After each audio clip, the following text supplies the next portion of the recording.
He didn't pour the drink because he was weak. He poured it because silence had become unbearable.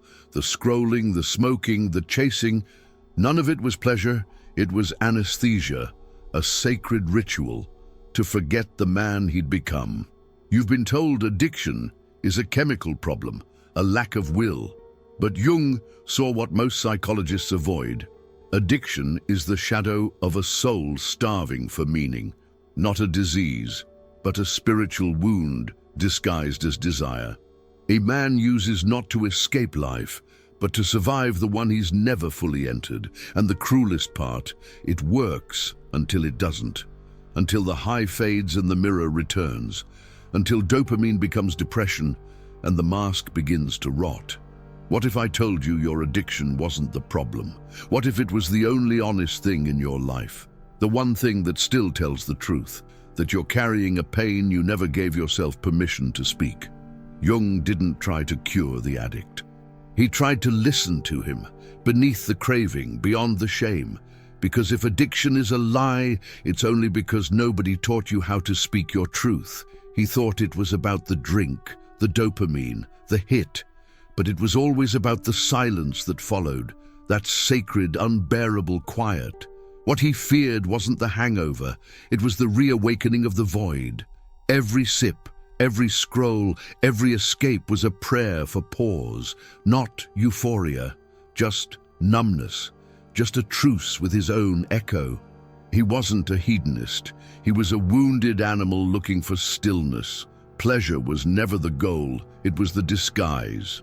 What he really craved was 1 hour without self-disgust, one breath where he didn't have to perform, one night where the absence didn't feel like quicksand.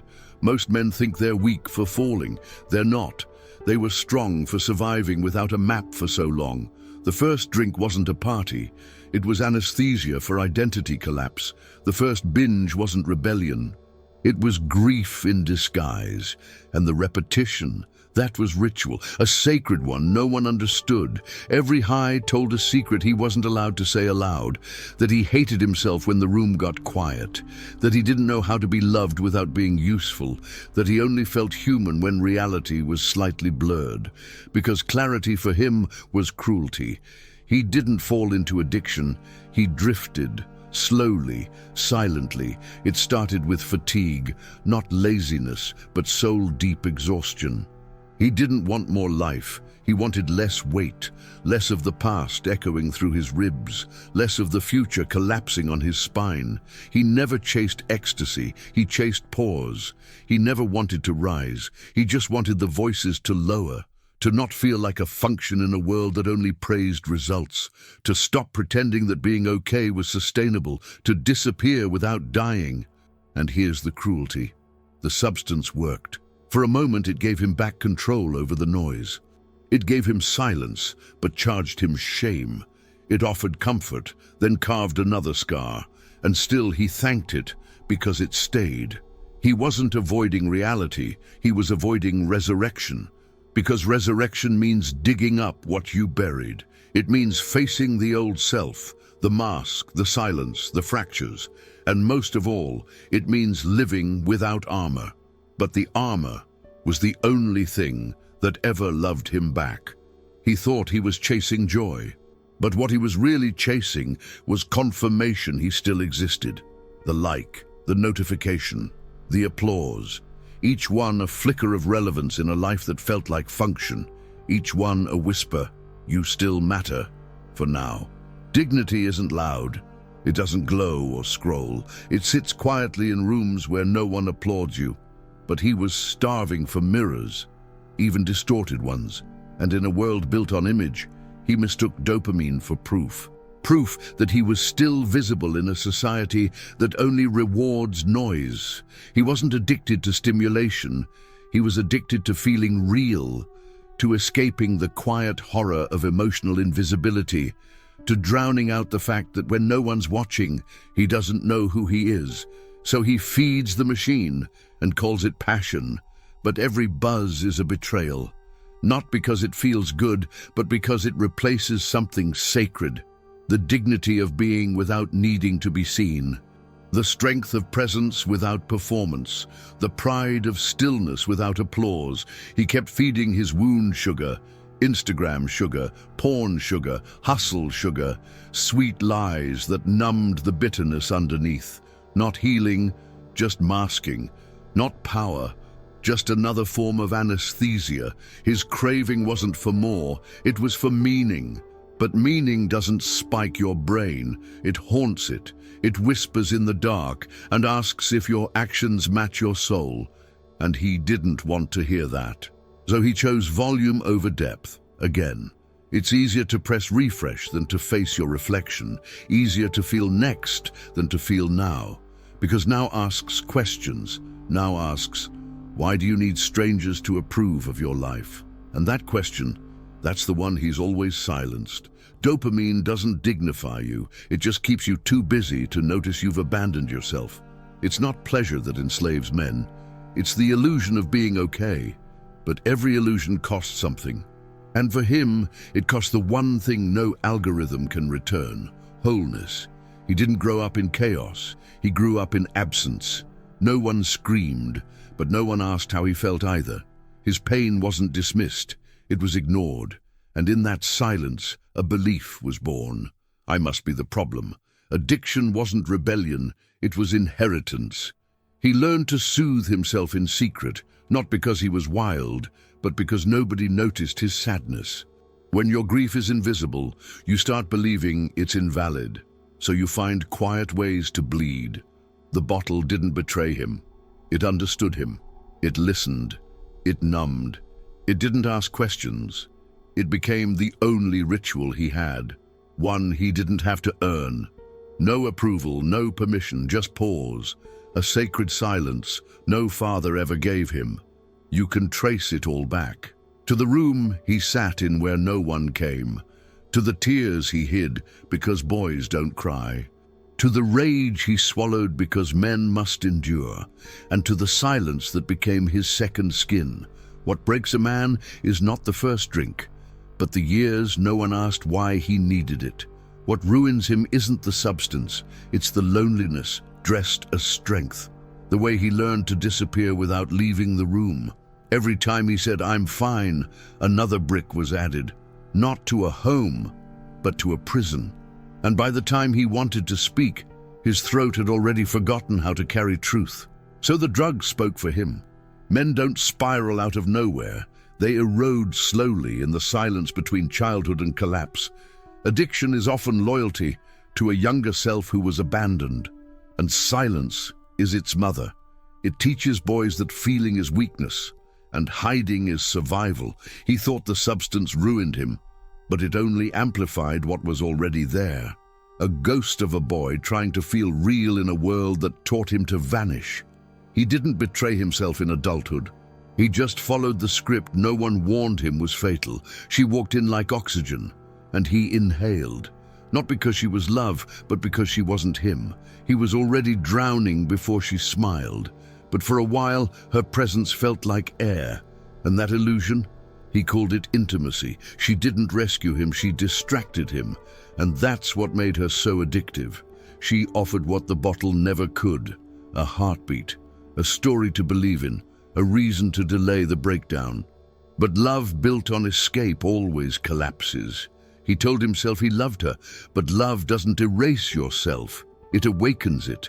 She wasn't a partner, she was a mask he wore to feel safe. And when she left, he didn't lose her. He lost the distraction that kept him from himself.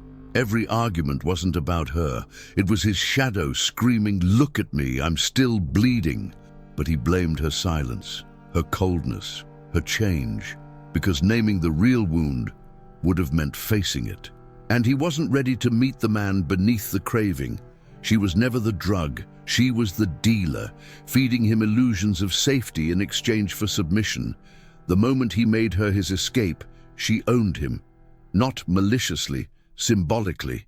She became the gatekeeper to the part of him he abandoned. He didn't love her strength, he needed it, to feel less like a burden, to hide that he hadn't forgiven himself for becoming weak. She was the shield. And when she cracked, he realized she was also the sword.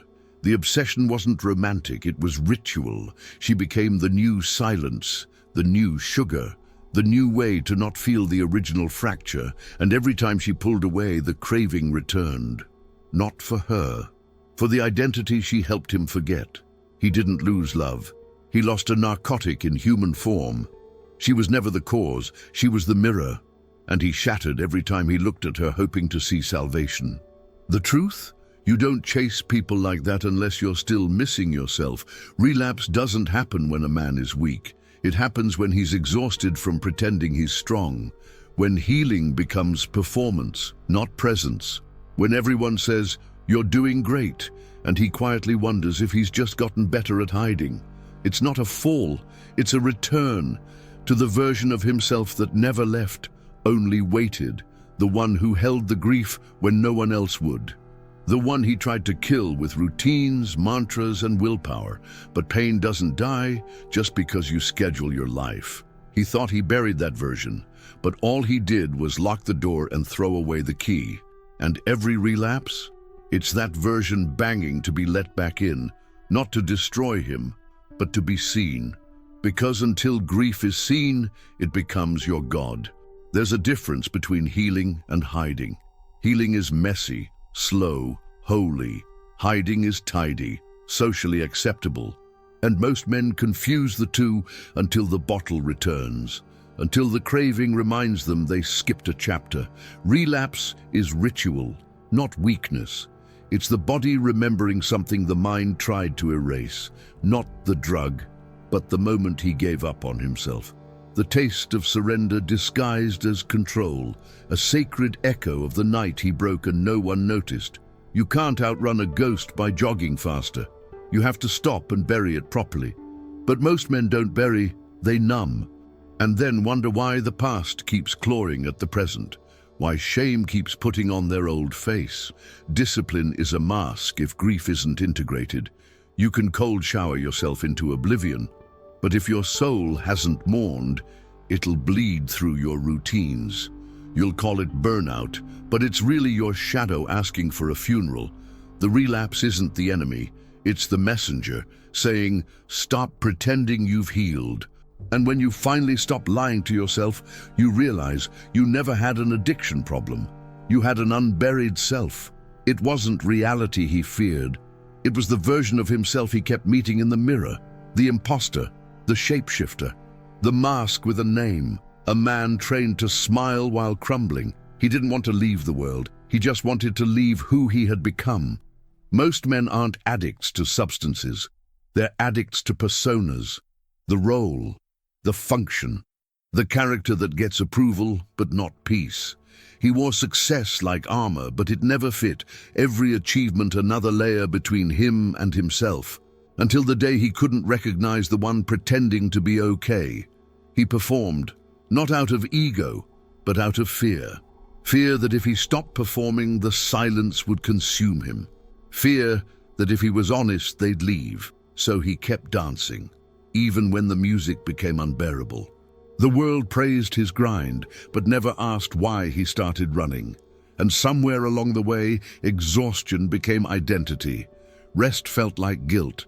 Stillness felt like death. Because when the performance ends, the questions begin. And the worst one, who am I when I'm not performing? The real drug wasn't in his hand, it was on his face. A smile that wasn't real. A voice that said, "I'm good," with a tremor underneath. He wasn't lying to them. He was lying to survive. Reality wasn't the enemy. His reflection was, because every time he looked, he saw someone edited by expectation, a man who traded his soul for likability, who said yes when he meant no, and called it maturity. But inside, the child was screaming, "I don't want to be this anymore." You can't detox from the mask with discipline alone. You have to confess, not to the world, to yourself, that you miss who you were before they told you who to become. That the real you didn't vanish, he just got buried. He wasn't addicted. His false self was. Addicted to applause, addicted to control, addicted to being loved for someone he wasn't. And now, the only way out is to stop pretending he's fine. Did you enjoy the content and it made a difference for you? Click on Super Thanks and support our work. The hardest part wasn't quitting. It was waking up the next day and realizing the silence was still there. No buffer, no bottle, no screen, just him, and the echo of everything he'd been too noble to name. Withdrawal wasn't physical, it was existential. He had built an identity out of holding it together, out of being the calm, the solution, the unshakable one. But sobriety stripped the mask, and beneath it wasn't peace, it was panic. Not because he missed the high, but because he missed the illusion. He wasn't afraid of detox, he was afraid of feeling again. Because feeling meant remembering, and remembering meant revisiting the nights no one checked on him, the days he cried without tears, the years he wore stability like a muzzle. Everyone told him, stay strong, keep going. But nobody asked what he was carrying. Strength became a cage he built with his own silence, and when the substance left, the bars became visible, not as discipline, but as abandonment. Stoicism can become emotional suicide when it's performative. He didn't need more strength. He needed permission to not be fine, to break without breaking the image, to fall without apologizing for the noise. The high was never the threat. The come down was. Because in that quiet crash, the truth whispered, "You're not okay. You've just been convincing everyone you are." And that moment, that sacred fracture, was the beginning of something honest. Detox doesn't just cleanse the body, it forces the psyche to confess. And the first confession is always this: I don't know who I am without the pain. That's what makes sobriety terrifying. It demands a new self and buries the one you built on survival. He was never afraid of feeling. He was afraid of what those feelings would reveal, that he'd been disappearing in plain sight, that his smile was forged from exhaustion, that the mask was the real addiction. And now, it's gone. The world taught him to suppress, not to survive, but to function, to take the hit, bite his tongue, and keep walking. But some men feel deeper than others. They bleed without wounds, and when no one hands them a map, they find medicine in madness. He wasn't looking to numb life. He was trying to survive a world that mocked his softness. From a young age, they told him, toughen up, but they never asked why he felt so much. His sensitivity wasn't a flaw. It was just never given a language. Most addicts are empaths nobody trained. They weren't raised to wield their depth, just to hide it. And when the flood of feeling came, they panicked. Not because they were dramatic, but because no one ever taught them to swim. So they drowned in substances, hoping it looked like floating. You can spot them, the ones who collapse inward. They notice everything, say little, and burn out quietly. Not because they're weak, but because their nervous system became a war zone. And the only truce they could afford came in a bottle. If you've never felt like a burden for simply feeling, you won't understand. But he does. Every emotion was a confession, and every confession a liability in a world that rewards masks. So he hid his truth and paid for it in silence. Addiction isn't the fire, it's the smoke signal, a soul screaming, I can't carry this alone anymore. And instead of being met with understanding, he was met with judgment. They saw the chaos, but not the cause. They saw the drug, but not the depth. He didn't use because he was reckless. He used because no one taught him sacred rituals for inner storms. So he invented one, alone, in secret. It worked, until it didn't. Until the medicine started becoming the new wound. He wasn't broken. He was overwhelmed. He wasn't a coward. He was a man who felt everything, in a world that rewards nothing. And the addiction, that was the only thing that didn't punish him for it. Maybe it was never the substance that held you captive. Maybe it was the silence, the shame, the secret belief that your pain had no home. Because when you needed a ritual, you found addiction. When you needed a mirror, you found a mask. And when you needed meaning, no one handed you a name for the void. So now here's the question that burns. What if every time you used, you weren't trying to feel high, you were trying to feel whole? What if your healing doesn't begin with abstinence, but with confrontation? Not with fixing, but finally facing the man beneath the craving? You say you want to stop. But what are you really willing to start? To stop lying about your strength, to stop apologizing for your sensitivity, to stop calling your wound a weakness, because the truth is, the addict in you wasn't a failure, he was a messenger, and now that you've heard him, what will you do with what he told you? If everything you sought in a bottle was really just the part of yourself you abandoned, maybe it's time to stop running from the pain and start becoming the man who can carry it. If that speaks to you, subscribe, turn on notifications, and stay with us on this path, not toward perfection, but toward emotional truth and brutal self-knowledge. If this hits something you've never named, wait until you hear what Jung really said about addiction. It wasn't about weakness, it was about the parts of you you tried to bury and what they became when left in the dark.